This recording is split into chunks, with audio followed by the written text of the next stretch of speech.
And joining us from San Antonio, Texas, we've got addiction specialist Robb Kelly, previous guest, February 9th, 2023, if you can imagine all those a year and a half ago, Robb. And that is episode 61, if you want to go back and listen. Still one of my all-time favorites. In fact, my wife said yesterday, when I told her I was getting you back on, she said, that's still my favorite episode. Oh, bless her. Wow, that's awesome.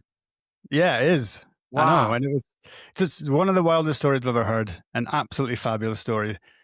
And maybe we go into a bit more of that today, because that's a cracker. Brilliant. That we talk about. Anyway, what's new with you, Robb? What are you up to nowadays? So we just created another company called Breathbox, Breathbox.studio. It's a software that we stumbled upon, which is 9-dimensional messages, subliminal messages, with a main voice and music. And we have 69 programs. And it cures addiction. It helps us cure addiction. It cures depression and anxiety and anything to do with mental wellness. It has a huge effect on it. So it kind of repatterns in a quicker way than like me on my own doing it. So great success with that. So you can do it online, or you can do it in our studio. But yeah, very exciting. We're going to be pushing that out in the next week or so. It's already being used now in this premises. So it's kind of a standalone company. But yeah, very excited about that. Can you talk about it? Yeah. So, the idea is we're always looking. I mean, it's a thing of mine. We're always looking to be better than everybody else. We're always looking to be one step ahead when it comes to the science behind mental wealth. We call it mental wealth, because once you get over it. So we stumbled upon it. A friend of mine showed me it, and it's like, well, first of all, I can scale this, and secondly, this is the new neuroscience that's needed, because I'd never. So he put me on for 12 minutes. A friend of mine, he said, this 9D, and I'm like, no, I'm good. I've heard it all. I've seen it all. I'm fine. He said, Robb, just try it for it's a 12-minute thing. The hours, 12 minutes. I said, okay, I'll put it on. I did the 12 minutes. I took it off and went, holy shit, what the hell was that? And he said, right. So I'm lay on this chair. I took my blindfold off. I said, where can I buy it? And he said, well, you can buy it online. And I thought he said 80,000. And I said, yeah, I'll take it. I'll get my card out now. He went, oh, well, first of all, you don't pay me. And secondly, I said 8,000. I'm like, what? I'm definitely. So we ordered it straight away and it came. Then we met with the 9D, the guy that created and invented it. We're kind of very close working with him. And we're also speaking to JFK through a third person. Just looking at the whole health and what it can bring. There's breath work involved. It's amazing with no side effects or, people, will it change my brain? And my answer is always, well, I hope so, but not in the way you think it's going to be. It's going to be it's subliminal messaging. Subliminal messaging is what I use today and have done for 12 years. And it's basically the most powerful thing that you can use, because in a normal, especially this subconscious, if I tell you something or ask you to do something 9 out of 10 times, if it's the wife or girlfriend, you can go, yeah, I'll get to it. But if I want someone to do something, I can use subliminal messaging and planting to make sure that they end up doing it. And one of the best things we do is with patients, when they get into it, I go, where are you going tonight? Oh, we're going for a meal. Now, we've already checked out with his wife is going for a meal, and we know that it's his best chicken place that he goes to that serves all other kinds of food. So I told her, do not say anything, but text me when he orders steak. And she said, Dr. Robbie, he doesn't really eat steak now and again, but it's a chicken place, his favorite fried chicken place. And she texted me about an hour after we're there and said he's just ordered steak, because we planted that subliminally in the mind that it becomes a knee-jerk reaction when they're asked, what do you want to eat? So we're the kind of masters at this, because, again, I have to be steps ahead than anybody else in this industry, because when I was on the streets, nobody could tell me what was wrong with me. And I knew it wasn't about willpower, the alcohol. And I knew towards the end, it's not about the alcohol. So what's it about? So we were kind of the first guys to go deep into a cure, because if you cure somebody, you're a lost client, lost revenue. So, food industry gets us sick, pharmaceutical company keeps us sick. So it's always alternative. And this was one of the alternatives we found. And it's just frequencies and what's the protocol to it? So it opens up neural pathways away from old neural pathways in layman's terms. So 300 neural pathways die every day in the brain.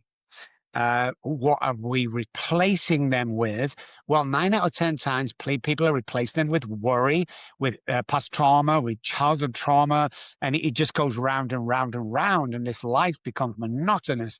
So we replace them 300 neural pathways with the music and the talking and the subliminal work with creative neural pathways. And it's like if I hung around somebody who always failed in business, if I hung around him enough, then he's going to be successful, and vice versa. It's like you pick up what you hear and listen to. So unfortunately, with some people, especially alcoholics and addicts, is we're very sensitive. So 999 people, this is a true story. When I spoke somewhere, I said it was amazing, and one person said I sounded angry, I'm very loud, and I didn't enjoy it at all. I concentrated on that one person for the next 3 months and nearly relapsed over that. So I went back to the drawing board. It's like, what happened there? And it comes that if you have childhood trauma, you always go to the negative point straight away. So more research tells us that my subconscious brain, where all the bad stuff happens, the guy that wakes up in the morning, this is because no oxygen around or hardly any, that guy's constantly looking around for something that can go wrong. Anything that can go wrong, because that means I'm in my comfort zone. It's trustworthy. It's a good feeling from childhood. And we have to conquer that and get rid of that subconscious brain and come out with conscious brain, which is really today. Because our life is today. It's not tomorrow. It's not yesterday. It's today. Our world is today. Our whole world and life is today. What are you doing with that day? And what you're replacing the 300 neural pathways with. And then you start to see that the new science backs up the spiritual You can still hear journey. me. I think we've got some internet problems here, Rob. Say again? You've got a bit of internet problems here, but you're keeping. Hey, you know what? This is happening again, isn't it? That means it's going to be an amazing podcast. So the first time this happened to me, so internet problems and gremlins in the works, was I did a podcast about, but at the same time, it's not long after I did a podcast with you, and we were talking about, he started talking about, because he was a musician, and he started talking about the satanic side of the music industry or the entertainment industry, which I'd heard before, right? I'd heard it before, I read it, but you think, really? And then he started talking about it, and we just glitched massively. He lost the internet 4 times. And then I did one 2 weeks ago, and everything went wrong. Everything, my microphone stopped working, which has never, ever happened before. And then we tried this last week, and I couldn't hear your microphone. I couldn't hear you. And that's the first time that's also happened to me. So we're getting a bit glitchy again. So we're obviously over the target, Rob. We're over the target. I think so. I truly think so. And this has happened hundreds of times to me. It just, over the 30 years of my experience in this spiritual journey and stuff, it's like every time you are on topic, every time you go to change someone's world by going, oh my God, I didn't know that something happened. Something glitches. And we laugh over here about it. They go, oh, it's glitched again. Oh, you must have been onto something, Dr. Rob. Yeah. And I go, yeah, we are. We clicked, and it was really a meaningful, truthful conversation. So, yeah. All right. Well, we'll persist. So just for your information, this part here is that you're recording the audio and video on your side. It's going into your laptop or your computer. So we'll just keep going. If there's uncomfortable silence, you know that I haven't, whatever, we'll just we'll plow through, right, mate? Because I don't want to stop this one again. It seems to be a feature at the moment. So, so you mentioned spiritual journey. So, actually, no, we're going to come to that. I want to ask, first and foremost, I want to remind people who maybe haven't listened to your podcast already, but you were not a fake alcoholic, you were a real alcoholic. If you could maybe just remind me what that is, a real, proper alcoholic. So we found out years ago that alcoholism is generational. So we've traced it back to fetus level in the imprinted cells with alcoholism, not drug addiction. Alcoholics are born, drug addicts are made.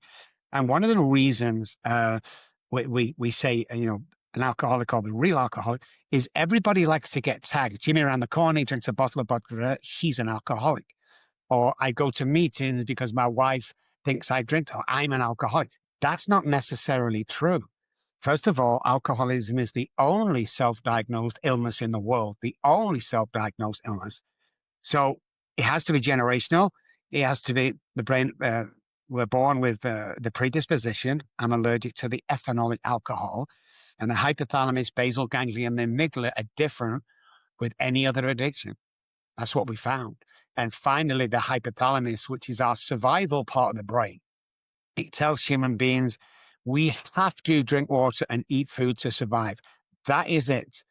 What happens with the alcoholics is the hypothalamus hijacks the brain and tells the prefrontal cortex to drink alcohol to survive. Okay. So when people say, I stopped drinking for a week, or, I think I have a problem with alcohol, it's not the same. That's why it's a disease. So alcoholism or alcoholic usually is tagged with somebody who's not. Like 90% of people in 12-step rooms are not real alcoholics. They go there to drink coffee, talk crap, and hit on the young girls. I've been in AA for 40 years, before anybody gets on a high horse. Not every group, but the groups I went to. So, yeah, that's the difference. It's drug addicts are addictive personalities. So that was the difference. But, yeah, the real alcoholic, it's a medical condition that you can trace back from generation to generation. If you lived, just as an example, just as something I'm thinking about, well, you're talking about that right now, is if you grew up in, let's say, a Muslim country where there's no alcohol, a strict Muslim country, do you still get alcoholism in those places? As in, if you haven't got access to it, how would you, okay, you see what I'm trying to say? Great question. Thank you. Oh my, this is why I came on second time. Freaking genius. Yes, but they're usually the very successful people. So we've tracked alcoholic families. Now it may skip one or two generations. It's just the way it is. But we've tracked people with the tendencies of alcoholics. So they don't drink. They never wanted to drink, or they might be in a country that can't drink, but that brain, when we get clean and sober, and before you drink anything, is a genius. Them guys are geniuses with that brain we have. So yeah, definitely you can spot the traits. We relapse psychologically a week or 2 weeks before we pick up the drink or drug. So you can spot them traits in other people if you study them, and we've done that several years. We've traced and tracked people. So yeah, very interesting question. Wow. All right, here's another one for you then. Something I read the other day or heard. I've taken a lot of information for this podcast. It's trying to be up on current events, trying to wean myself off social media, but it's quite useful for information. And this is what it was: is people, let's say, not necessarily alcoholics. In fact, what you were just describing as an alcoholic, heavy drinkers, people who drink because they're bored or for whatever reason, it's part of them now. It's become a habit and a difficult one to break. Now, what I heard was that people who are more spiritually inclined, I hope I'm getting this right, are more susceptible to this because, and I say spiritual, and I don't mean it like I mean people who are genuinely in touch with whatever, It's a difficult word, spirituality, nowadays, because it's got some negative connotations, which I'm not too fond of. But the idea being that people who will drink just to get a day off from the connection they have, or that maybe they're actually denying the fact that they have that connection. Does that make any sense to you? Yeah, it does. We've found that on several occasions, well, hundreds of occasions. But yeah, definitely. So the heavy drinker in itself is somebody who is dependent upon alcohol. That's not necessarily an alcoholic. Stroke, self-sabotage. So the quickest way to self-sabotage is to drink alcohol and then depend on alcohol every single day to make you happy, or once a week you get out your face. If you're in that situation and you want to stop, stop. You're waiting for? Grow up. It's old. Forget about it. Those people, I've never seen a recovered alcoholic or addict who's an atheist. I have never seen it. God bless them, but I haven't. So the spiritual journey comes in. Now, you've always heard about, religious people are scared of going to hell, and spiritual people are for those who have already been to hell and don't want to go back to hell again. So the God thing, there's 3,000 gods, guys. Freaking pick one. Well, I don't believe in God. Good for you. Let me know how that works out for you. What if you're wrong? Or what if you're right, even? So the spiritual journey, I don't go to church. I don't read the Bible. I don't believe that God, Jesus, wants me in a building on Sunday at 10 a.m. to get a message from him. I believe with people such as I and millions of people like me who's gone through the troubles of depression, alcoholism, PTSD, have been chosen and called. And those people, when they get in the spiritual connection, is absolutely mind-blowing. And that can really solve every problem that we have, because everything is really around us that we need and want. We just can't see it because of the negative thinking, childhood trauma, alcohol, drugs. We just want to bury our heads. It's like, you can change that. But in my opinion, this is not a medical fact that we have studied. In my opinion, is that you have to have a spiritual connection, and it cannot be a tree or a light bulb. It has to be a real spiritual higher power, capital H, capital P, because this is what happens. And again, we wrote about this for Harvard University's Psych Hospital McLean. Once we have a spiritual connection, which is basically, my mind is energy. You can't see it, touch it, feel it. It's all energy. But when my energy connects with another energy, and my neural pathways are diverted from self-sabotage, then the DNA changes. And we have our scientific reports, obviously, to back. I won't say anything, that we hadn't already researched on ourselves. So yeah, it's absolutely vital, and like I say, there's 3,000 gods, just freaking pick one apart. 100%. So, right. We've got onto the bit that I'd written in my little notebook here of things I wanted to talk about with you. So, we're going to call it God. You can call it whatever you want, but let's just stick to the word God right now. I think everyone can grasp that. From what I've been learning lately, is it's the your connection to consciousness, to your soul, and the consciousness of the universe, universal consciousness, the font of all knowledge. What's the other word? The Akashic records. I don't know. Whatever you want to. All these things we hear now. It is a state of mind, I believe, and it involves being in the moment, being present. Am I? You're nodding. Am I in the right direction so far? Yes, what I'm you saying are. it's not You are, complete yes. snapshot. Yeah. Is not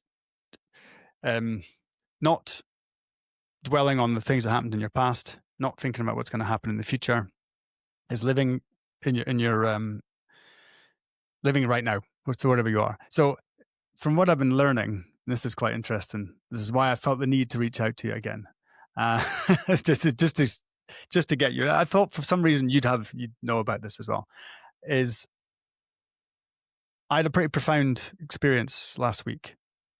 The last few weeks, actually, I've been doing some stuff, and I've not been very good at meditation. It's not, and I've been trying to figure out, because I don't. For me, within me, my intuition tells me that you have I have the answers inside me. And I've been feeling that. So I've lots of friends who go and do ayahuasca. I've spoken on quite a few podcasts about that. Ayahuasca, plant medicines, and how beneficial they are. And I've tried it, not ayahuasca, but mushrooms and what have you. Overwhelming feeling I get is, you don't need this. You don't need this to get a connection. You can do it yourself. And I've actually finally found someone who can talk me through that aspect of it. So whether you go to a church, this is me speaking, to hear someone tell you, or you can sit in your bedroom or sit in the forest or on a plane and connect yourself. That's really resonates with me. So I don't know, rambling a wee bit there, but it's difficult to put into words.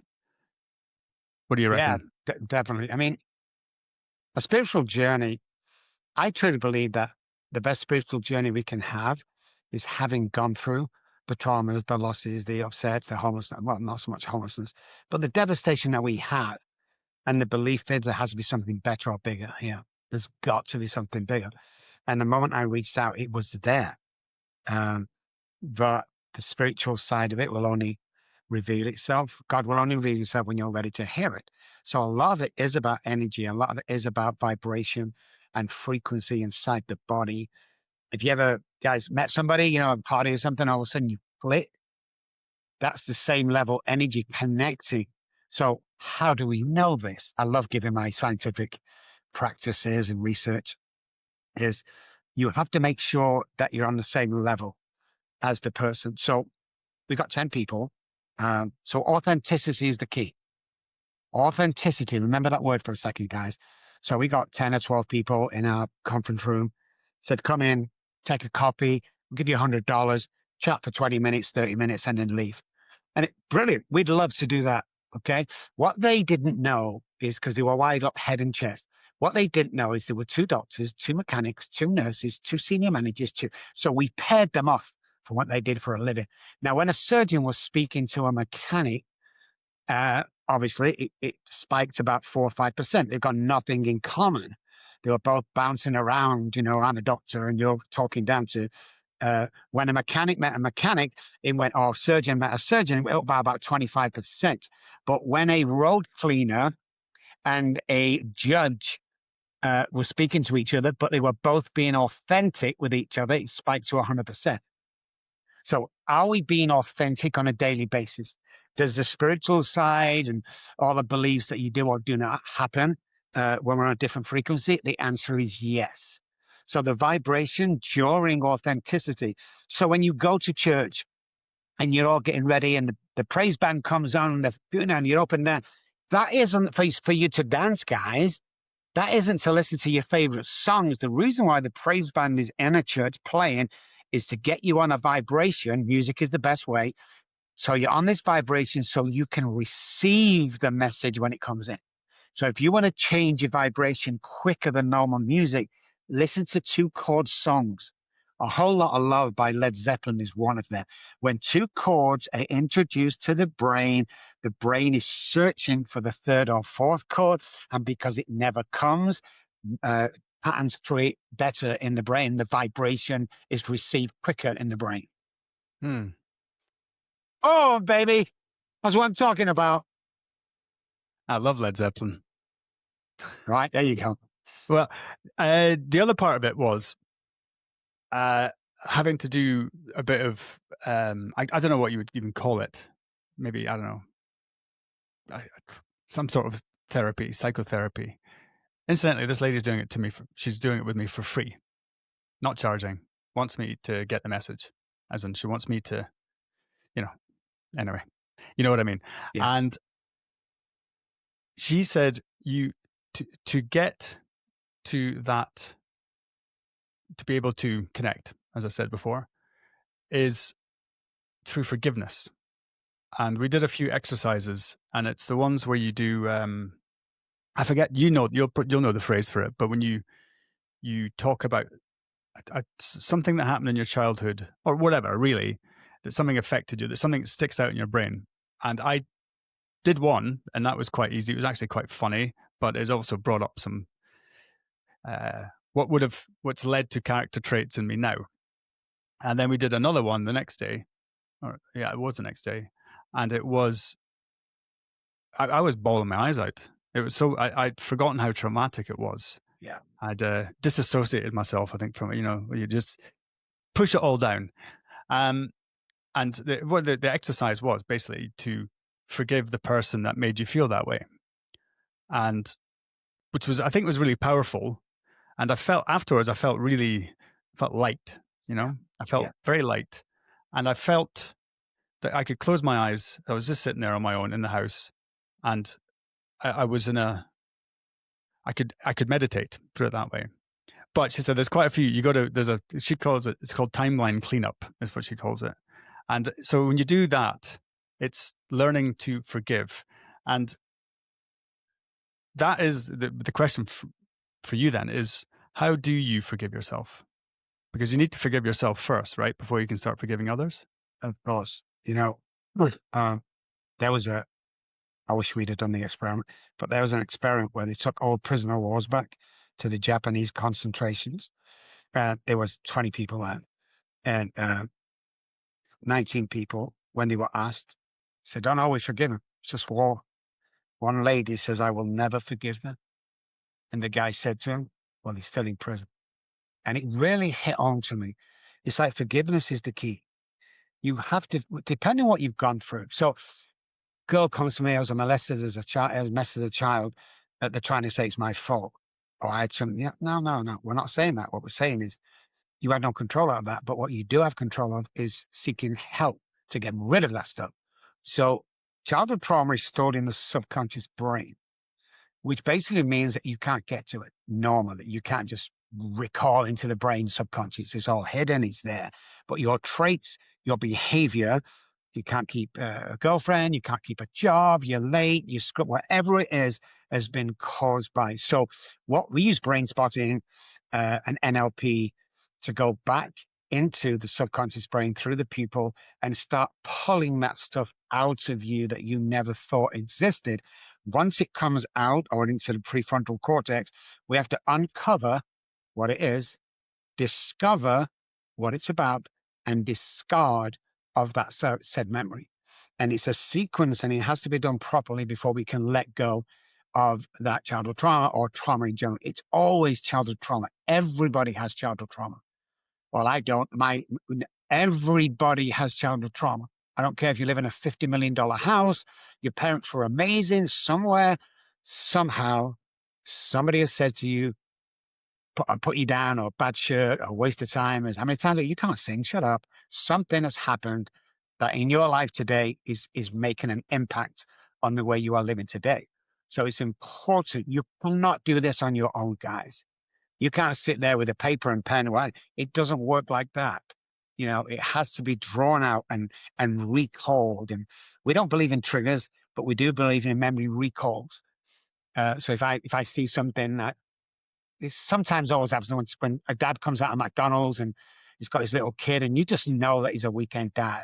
And that'll go straight back to when I was a weekend dad, but that will only last 15 seconds before I get rid of that memory and replace it with a happy one. What people fall into is seeing a memory like that or recalling something like an attack and then romancing that idea for more than 30, 40 seconds. Then it becomes a working pattern, neural pathways that'll self-sabotage, even though it doesn't. So the subconscious brain wakes us up every morning, guys. This is the guy that wants you to have a bad day, that really wants to kill you and make it look like an accident. Oh my God, I've got to go to it. Oh God, I hate my boss. Oh, if only my wife. That's the guy, man. And the reason why it wakes us up in the morning is because on a normal circadian sleep pattern, the breath is very low between 2 and 5 o'clock in the morning. So the subconscious brain thrives in hypoxic situations. It thrives in it. You ever notice when, you get annoyed or go to a negative, your breathing changes. So what we need to do is get rid of the subconscious brain first thing in the morning and boost the conscious brain. Now, the conscious brain is the now, but the conscious brain loves oxygen. That's what it thrives on. If something good happens to you, again, your breath changes, you get excited. The breath in the presence of breath equals a lack of disease. So the presence of oxygen equals lack of disease. When we do our 20 exaggerated breaths in the morning, we get rid of the subconscious and we kick in the conscious. When you're coming for the conscious brain today, okay, you're going to have the best day ever and you're going to make decisions based on today. But 24 hours at a time is not an AA thing. It goes way before then. They adopted that when they found out that 2 or 3 parts of the brain reset every 24 hours. So we get up tomorrow and we start again on a new day. That's why today is very, very important, because If you're listening to this podcast 25 minutes ago when we started this podcast, you're never going to get that time again. So if you can imagine a egg time with the sand going through it, every single grain is gone. It's finished. That's us right now. It's draining away right now. So don't wait for that girl. Don't wait for that business. Don't wait. Nobody's going to come knocking at the door, guys, and go, hey, here's $1 million check and here's the wife of your dreams. No one's going to do that. We're on our own. So every single second and minute matters what you do with your life today and how you present yourself, compliment people, smile. How can I have a bad day when I'm living the way I live, helping millions of people? I can't have a bad day. So when we studied bad days, come home from work, or hubby's in a bad mood, he had a bad day. When we studied that behavior, we found out that it was only 10 minutes that the bad thing happened, but I strung it on all day. So it affected my day because I romanced that little bad thing that happened to me and made it a long all day deal. Now I'm miserable. The wife's miserable. The kids are miserable. It's just crazy how you can't upset me without putting my perspective on what you just said. So you can call me anything you want. I have to give you here permission to hurt me or permission for me to have a bad day. Because what is a bad day? I don't even know what bad day is. I stub my toe. I get fired. If you're on a spiritual path, you got fired for a reason. If the girlfriend leaves you or boyfriend leaves you, it happened for a reason. Oh, poor me. No. You wait along. And we've tested this and trialed it and researched the crap out of it. Something else is coming away because God has heard something behind your back that you haven't heard. So he will place and take away people in your life that don't need to be there, and he'll place you around people that you do need to be there. I certainly believe in that. That jives with me. That really does, because you've got, you think back about how many friends you've had in the past at my age, at your age, and people who were great friends at the time, but they just simply, you just don't see them, and then suddenly they're not in your circle. You lose touch, but then when you see them again, it's great. You're happy to see them, and that. And I always, even at quite a young age, I had this feeling, this intuition that I had this ability to rationalize getting fired. I used to get fired from bars all the time. Menial jobs, because you stop doing this. This is not for you. Things that, and it might have been that I was terrible, which is probably the case. But at the same time, this is an interesting one. And then, Rob, I'll throw this part at you as well, because I think I've spoke about this a little bit, but one of the reasons I started a podcast, it was that I had an intuition. I had a feeling it just wouldn't stop, wouldn't go away, and I had to do it. Now, despite all of the negative talk I did to myself, despite everything in that, as we do to sabotage ourselves, and it, I finally plucked up the courage to do it, and here I am speaking to you, and it's almost been I effectively had achieved my dream life. I'm living where I want to be. I have my amazing family who I love very much. And it's pretty harmonious family we've got. There's an occasional blowout, but I've got everything I want, but I wasn't happy. Deep down, I think, well, this can't be it. I've still got maybe another half of my life to go, inshallah. So the podcast has progressed lately into speaking to people, and we're talking about meaning and purpose, and it's striving for something that will manifest in drinking too much or doing drugs because you haven't found your meaning, or you haven't found your purpose, or I don't know, ultra marathons or extreme sports, adrenaline junkies and that kind of thing. Yeah. And I've been thinking this quite a lot lately, is there has to be something better than this, because people are miserable. Successful people who've got, from the outside, looks they've got everything, but there is something just lacking a little bit. And that's why I've been quite keen to talk to you about this. So I don't know, unpack that for me. Oh, well, I remember driving in Dallas. So we had offices, for anybody that knows Dallas, in Highland Park, Dallas. It's very exclusive. I come out of $1 million house. I'm driving the latest Porsche GT3, which cost about $500,000. I have a brand new gold Rolex on that was $50,000. I'm heading to I have the best job in the world, and I'm miserable. And I realized this driving to I'm miserable. And so I looked at the money and think, well, it's not the money. Everyone thinks money makes you happy. It doesn't, man. I mean, come on. I chased money for so long because I come from the projects. I was homeless. Money meant for me that you can look at me and say I'm doing really well. And I told you I wasn't that bum on the streets when I was there. So, most people buy Mercedes car because of the badge on the front, not because of the car. They probably can't tell you what's underneath the hood, but it pisses the next door neighbor off, and you think everyone's looking and seeing how well you do. They're not. They're not looking at you and seeing how well you are doing. It's all in this look at me. So it's childhood trauma, a connection with yourself, forgiveness, and childhood trauma that's putting you in that place. I often say, as you can imagine, I have a lot of things around me, just like you. I have a lot of toys. I live an expensive lifestyle, but we give 25% of our work is pro bono, and we give about $200,000 back into the community out of me and my wife's bank account. So we're always giving back. I want to just put that there in case you think I'm all this. I'm not. You have to look at what happiness really is, and it's being content with oneself and being surrounded by family and being surrounded by love, and anything else on top of that is gold dust. It's brilliant. It's amazing. Now, I've been poor, I've been rich, I've been poor, I've been rich. And I choose rich every time, don't get me wrong. But there is nothing I can't let go of in about 7 minutes. Nothing that I own. I cannot let go. I have no emotional connection with anything that I own. Even the dream house, no connection. Pick me, my wife, my 2 English bulldogs, and my cat, stick me in a tent in the middle of San Antonio in some obnoxious field somewhere, and I'm as happy tomorrow as I am today. And I think once you get to that level and you realize it's stuff. And then we get tangled in this 9 to 5 stuff, or want to make more money. And then, God forbid, one of your close relatives or son or whatever dies. And everything right there comes to reality, and the job and this, and that doesn't matter anymore. Zoom. What's happened is, oh my God, my wife has died. The world's come to an end. Well, the idea is to get there in that thing where your wife's the most important, the husband, you have a great relationship, and everything else is noise. Noise is not going to make you happy.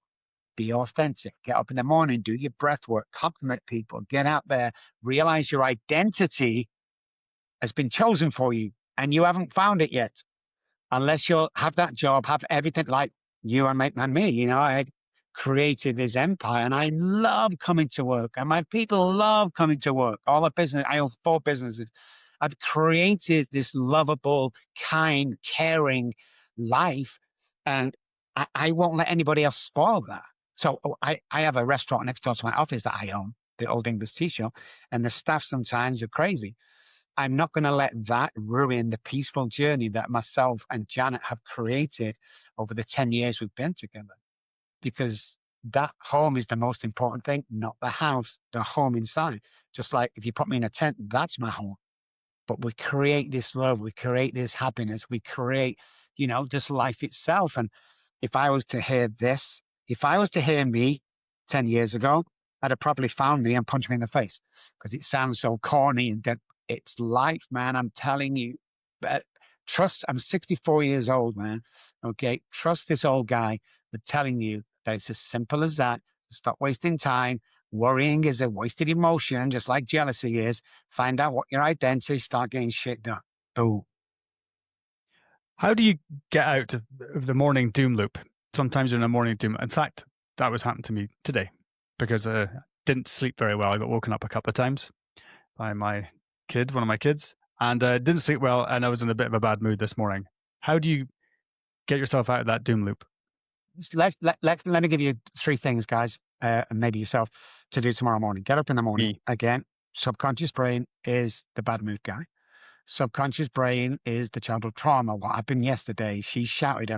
That's the subconscious brain wakes us up. Let's get rid of that for the day. I need to do 20 exaggerated breaths in and out. Look stupid doing it, but get 20 exaggerated breaths. Let's get oxygen to every single part of the body, including the brain, saturated with oxygen. Go into the bathroom. If you brush your teeth with your right hand, do a week on your left, a week on your right, a week on your left, week on, for a month. Stand in front of the mirror, stand 6 feet away from the mirror, and say, I love you 10 times. Your mood will change instantly. Now, they have to be done in that order as best to perfection as you can. So if you're doing the I love you, do not stand close to the mirror, because when we're shaving or women putting makeup on, we see all our blemishes. It's an optical illusion. But when we stand 6 feet away, all the blemishes disappear. But we think people see us like this. When's the last time you were in the office? Hey, Jimmy, great. We don't do that. Everyone sees us from about 2, 3, 4, 5, 6 feet away. So you're a lot more attractive than you think you are. You're a lot more intelligent than you think you are. And you lead a lot of people you don't even know you're leading, and exciting. And, this is what you've got to get up. The three things will bring you to that instantly, and it will change your life from tomorrow. I guarantee it. Is that part of the, I guess you're switching from left brain to right brain, depending on which hand you're using? Is that Yes, something definitely. to do with it? So pattern brain brings us pattern results. So if I'm a depressed person by nature, I'm always going to depress, because that side of the self-sabotage and neural pathways on that side of the brain, for layman terms, is always going to rule my day. So when we start to change things up, new neural pathways are built. So if I, as silly as it may sound, guys, I used to find myself putting my right sock on before my left. It was just a routine. Now I put my left on and then my right, and I swing that round every week. As simple as that, sparks off. So if you do something you've never done before, a new neural pathway is created. Now, do we want that new neural pathway to follow the other 10 billion neural pathways into self-sabotage, or do we want to start building a new route? So if you can imagine uh, a main road splitting off to two freeways. This freeway here is the subconscious bad. This freeway here is the good, best ability, identity. 9 out of 10 times, you're going to go through this neural pathway to self-sabotage and negativity. Why? Because you know it, it's familiar, and it gets you to your destination a lot quicker than anything else. Why would you divert from that? Well, the idea of creating new positive is to go down this neural pathway. And this is a knee-jerk reaction. This, you have to concentrate. You can't romance bad ideas. You have to create new things every single day. And what happens is this freeway becomes a knee-jerk reaction, and this freeway starts to get rocks on it, moss, and you can't travel it. And it's still there though. So the more we do this and replace the 300, the better your day and your life and your mood and everything will be. It's all about patterns. If you've ever been on a night or a day outing with people at work, let's say you go to the seaside, you get off, you have a few drinks, it's amazing, you sunburn, you get back on the bus, which seat do you sit in? It's usually the one you travel there in. There's a pattern that we don't know we're doing. There's millions of those going on in your life every day. And unless you change them by or socks or whatever, different route to work, unless you change it, it will always be a working part of the brain, and you will never be as happy as you should, and you will only operate around 45 to 50% of your capability and capacity. And it's that simple. It's that simple, yeah. People go, it can't be that easy. Yeah, it is, because human beings want to complicate things. This is a simple life for complicated people. We need to simple everything. I mean, what if you take anybody's day, you get up, you have breakfast with the kids. How many times, guys, you get up and the kids are shouting and loud voices around the bread, and you're trying to have your breakfast or maybe read the news on your iPad? You have to realize if that was gone tomorrow, you'd be devastated. So Mm. rather than think that way, why don't you think you get to sit around the table with your children? You get to take children to work. Because I know millions of people who would give their right arm to have children, would give their right arm to be able to drive them to school, walk them to school, but they don't have the opportunity. So as human beings, we're very complacent. Once you start living in the now and find your identity, whatever that looks like for you, you start valuing stuff that you have today. And the monetary items around you is stuff. And everything going on in the office or work is noise. You need to get rid of those two, man. Mm. Again, we've just gone through 45 minutes you will never get back again.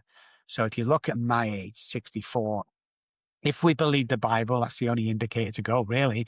He's 70 and 10, so 70 years old, 75 years old. Let's say 75 years old. Okay, that's the average time frame when a human being passes away.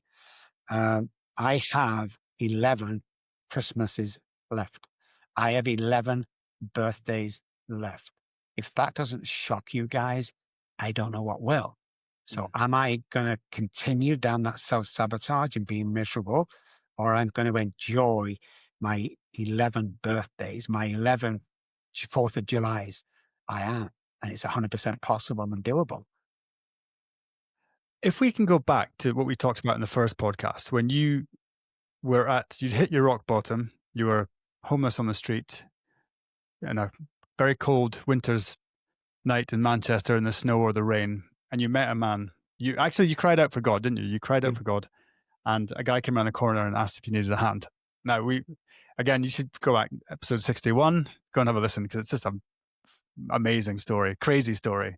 And about that story, when we talked about it, and I asked you a question, which was, do you still believe that John's helping you now?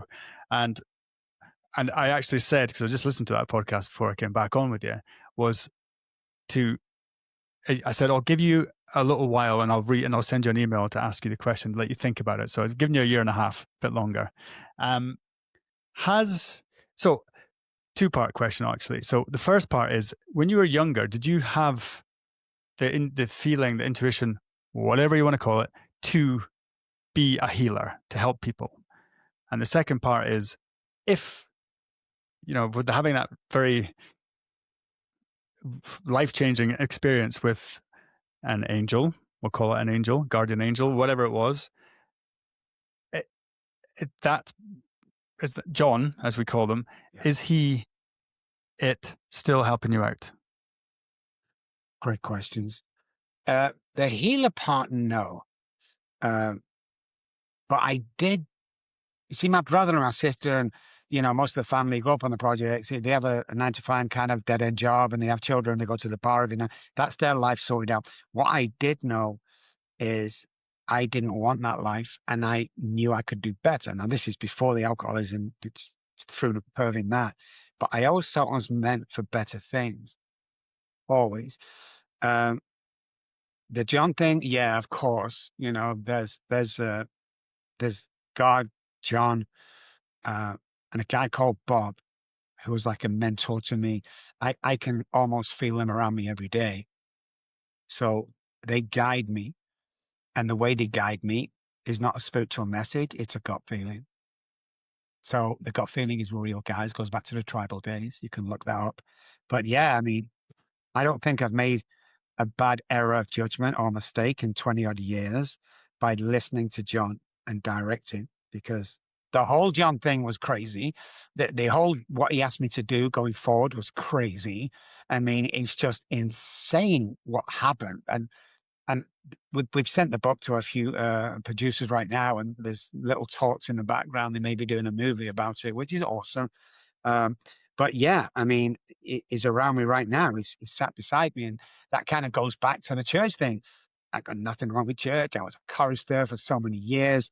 But for me, he's here. Why do I need to travel to a place? And, I talk to him every day. I talk to all of them every day. I don't get on my knees. I don't, do what other people do, maybe prayer and stuff like that. But I talk to him every single day. And I talk to him when I first get up after my breath work and stuff, and the last thing I go tonight. And if I need any decisions making, I asked him to direct my attention to what he, capital H, would have me be. And he's usually pretty cool. So it sounds a lot like intuition. Yeah, definitely. Yeah, he did. Well, the thing is with them decisions and asking for help outside the normal realm that we do is, again, it repatterns and becomes a working part of the brain. Is whenever in trouble, you ask, because human beings are not really good at that, especially men. If you've ever been in a strange town, you and the girlfriend or wife, and you want to stop for directions, the man ain't going to do it. He asked the woman if you ask for directions. Even if it's a guy, you ask for directions. I'm not asking for directions. So I'm not very good at asking for help. What I do is, God wants to give us so much, and we ask for so little. That's the biggest problem I found on this journey with millions of people that I've met, is I ask for stuff because I'm doing his work and looking after God's kids and doing the right thing. I'm not sleeping with some of the young girl behind my wife's back. I'm not, posting bad stuff about people. I'm doing the right kind thing to do. And I get looked after. And I asked for the big house because on Sundays we hold what's called Sober Sundays at my house. And all the people I know in recovery come round. We get in the barbecue, the pool, we got the tennis courts. We just have one of those days. So I asked for that huge house just to do that. And boom, it happens. And it's crazy how it happens. It's like the office is back in Dallas and, was in this tiny office. I mean, if I did two of me, I could touch each wall. I had a chair there and another chair. And that's how we used to do our sessions. There was an office next door and it was huge. It was, I don't know, 10,000 square foot. It was 6 or 7 offices and it was vacant. And for about a year, we passed it. And 6 months in, I'm like, God, can I have that? Like, can I have that office and expand and be on a bigger platform? And I kept asking every time I got off the elevator, I turn around. Now, I was born on the 7th of the 7th, 6-1. So 7 has always been my God number. It's mentioned more times in the Bible, I believe. I've never read the Bible. But what happened one day is my assistant went down to pay the rent. And the guy that owns the building goes, "Oh my God, we've heard what you're doing. Like, you're saving lives." And I said, "Yeah, yeah." He said, "What about the office next door?" So my assistant went, "Oh, it's way too wait, we can't. Well, I'm going to give you 12 months for free to get your stuff together, and then you can start paying." And she was like, "What?" So she gets up to me and said, "Oh my God, listen, what's happening? Listen, what's happening." So we started to move in the next week, and we didn't have the address of the office. So I went downstairs and I said to the guy, "What's the number of the office so we can have our mail?" And he said, "The number of the office is 777." And Hmm. all stuff like that happen every single day. Something like that happens to me. And you did. When I got with my daughter after 30 years, when she handed me my 3-month-old granddaughter, these are the things that you're doing the right thing. But it's hard. And our guys listen to this, I'll tell you why it's hard. Whenever I speak anywhere, whenever I'm out in conferences, I get at least 2 to 3 cards of younger girls, 23, 25, and asking, can I call them or can they date me? And, I know it's about the power and the money and stuff like that, but how easy it would be to have dates with these girls without my wife knowing. It's pretty easy, store the name under Jimmy or something. I mean, was the hard part for me because there's no point in talking the talk if you don't walk the walk, because that shit's going to be taken from you real quick. And I found that tempting, first of all, because when I turned 60, this was still happening, still happens now, is to put everything in perspective. It's like for them, it's for the money. For me, it's kind of the ego. I always share them phone numbers with my wife and we laugh. She's there sometimes and the girl will slip me a card and I'll go, "Hey, see that girl over there? Just give me the number." We'll laugh. We'll joke with each other because I do the right thing today. And in this world, it's sometimes hard to do, guys. You got to do it. Well, for someone like myself who gets sometimes I get a bit overwhelmed when you're doing this on this journey. Don't like to use that word either. But for want of another word, I can't think of another word anyway, but sometimes I want to drink. And for whatever, it's just, I need a break. It feels like I need a break. Now, I know that's a lack of willpower, but I don't know. It's just the old patterns trying to reestablish themselves. What could you suggest for someone like myself who, if I go to meet my friends in a bar, Yeah. and I go in there with no intention to drink, but then I'll end up having a beer. How do you skirt around that? That's probably the question that everyone who's listening to this is thinking themselves. Yeah. You've got to pick apart, and there's loads of side questions here. That is, if you're an alcoholic, this is a different method. So when you just like alcohol or you may abuse alcohol, if you're going out Friday night with your friends and you end up drinking a couple of beers, then it's not the end of the world. Stop giving yourself a hard time. But if you have a problem with alcohol, then it's just childhood trauma and self-sabotaging your pathways. You need to get onto my girl and I tell this everyone, get on my girl and get on some 9D sessions. That cures all of that. It's just pathways trying to repeat. So if all behavior pathways are still there, like the freeway, okay? So you have the 2 freeway. Now the good one's implanted, it's good, but this one's always going to be there. So when we get miserable, when we get tired, when we get in the mood or whatever it is, you're diving down the old neural pathway with old thought beliefs. Once we start doing that on a regular basis, we kind of make an excuse, but what's really going on is repeated neural pathways to self-sabotage are happening. Childhood trauma is rife. And the person comes to me, so I just needed a break. A break from what? Mm. If your life isn't the best you ever dreamt of, I tell alcoholics is, if your life's not a billion times better today, go drink. Go drink. What are you wasting your time for? Why isn't your life a billion times better than what it is today? And it's always the same thing. It's always the same answers I get back. It's like, you're not 100% changed and you haven't found your identity. Because when you're making a difference in the world, when you come here and do the 9D, and we also have medical grade photomodulation units, but the 9D, you start to replace them with positivity all the time, subliminal messages all the time, that you weren't meant to waste your life drinking alcohol, that you were meant to go through the stuff you've been through so you can help other people. And that is it. So there's loads of different scenarios there. I don't know which one of them you are, though. Sage words, Rob, Dr. Rob. I'd love to try that 9D stuff. That sounds. I'm going to get Courtney to call you. Oh, yeah? I'm going to do it at a fraction of the price. How's that? Yeah, done. Just come on and try it. Try it for like, I don't know, $20, $30. Just come on. What we found over the year, there has to be a monetary attachment. Otherwise, if it's free, it never works out. Exactly. Any patient as pro bono patient has never worked out. $30, man, get on there, sort it out. Let me know how you think after the first session. We'll put you on for like 40 minutes. You'll come off a different man. All right. Because this is what people do. They go, holy shit, what was that? And I go, right. They go, oh my God, I feel amazing. And we all say this to them. No, you don't. You feel normal. Yeah. This is the way we're supposed to feel every day. Yeah. That's how I've been feeling. And like I said, but I sabotage myself. Yeah, of course. For the day. No need for that now. No need for it. No need. There is a solution.